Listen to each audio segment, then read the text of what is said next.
You go to bed tired. You close your eyes.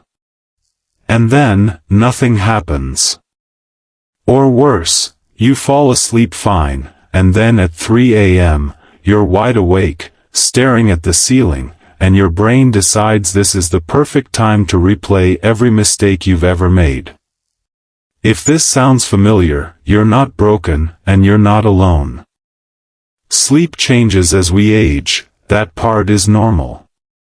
But there's a difference between the sleep changes that come naturally with age, and the kind of insomnia that steals your nights and drains your days.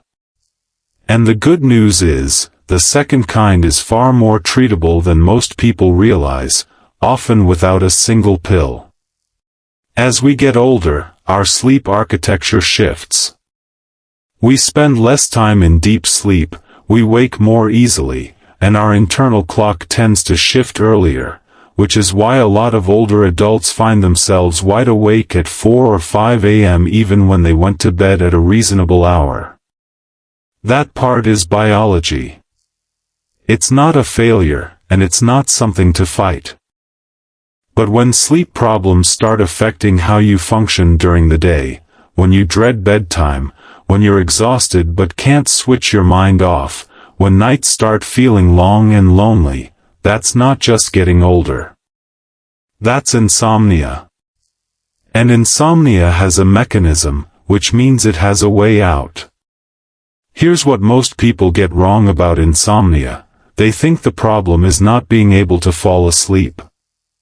But for most long-term insomnia, the real problem is what happens around sleep, the thoughts, the habits, and the fear of not sleeping that build up over time.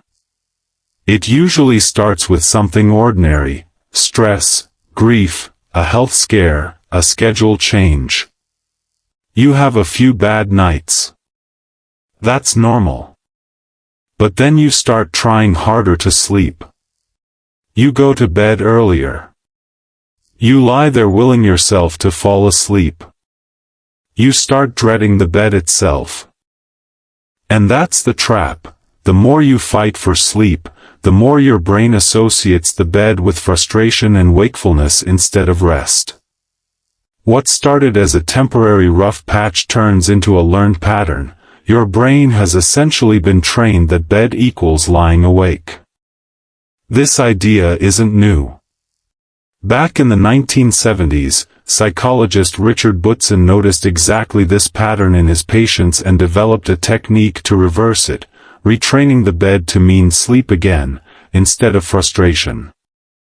Decades later, it's still one of the most well-supported tools we have for insomnia, and we'll come back to it in a minute.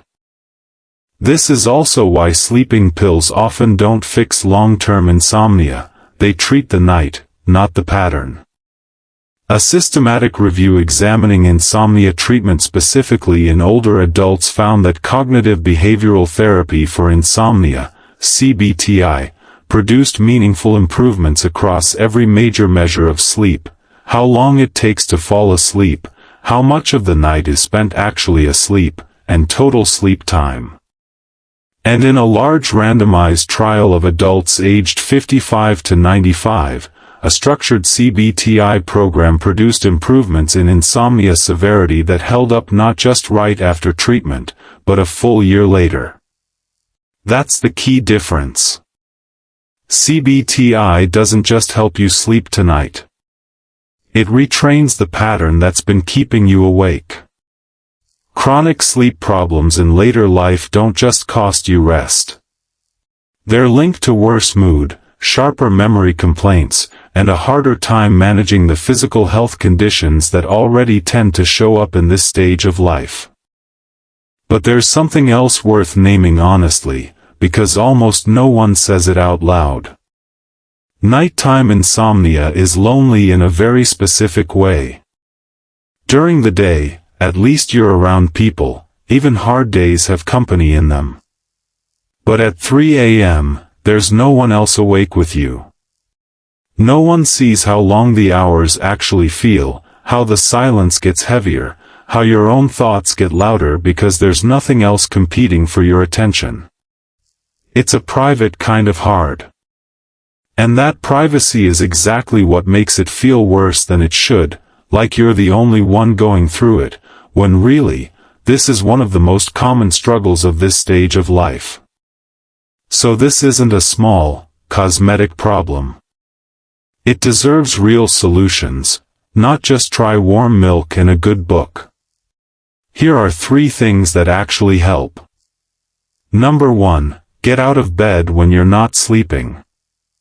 This feels backwards, but it's the technique we mentioned earlier, the one Bootzin developed, now called stimulus control, and it's one of the most well-supported tools in CBT-I.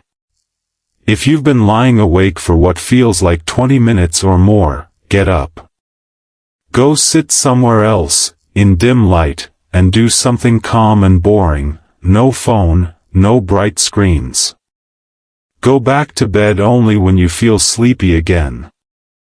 This habit is specifically about breaking the association between your bed and wakeful frustration, and rebuilding the association between your bed and sleep. Number 2, don't try to make up for a bad night by staying in bed longer.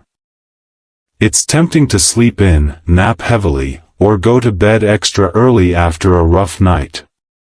But this actually weakens your sleep drive, the natural pressure that builds up throughout the day and helps you fall asleep at night.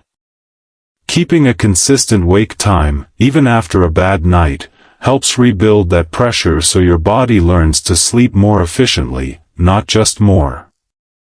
Number 3, catch the thought, not just the behavior. A lot of nighttime wakefulness is fueled by thoughts like if I don't sleep, tomorrow will be ruined, or something is wrong with me. These thoughts feel true at 3 a.m., but they're not facts, they're fear. Naming the thought for what it is, this is my anxious brain, not a prediction, takes away some of its power. This is the cognitive half of CBT-I, and research shows the 2 halves, the behavior changes and the thought work, matter more together than either one alone. None of these will fix things in one night. But they work with your biology instead of against it, and unlike a sleeping pill, the improvement tends to hold. If there's one thing to take from this, struggling to sleep at this stage of life doesn't mean something is wrong with you. It usually means your brain learned a pattern during a hard stretch, and patterns that were learned can be relearned. You're not chasing perfect sleep. You're just teaching your mind, again, that bed is a safe place to rest. And if tonight is a hard night, you're not alone in it, even if it feels that way. Tomorrow night is another chance to practice.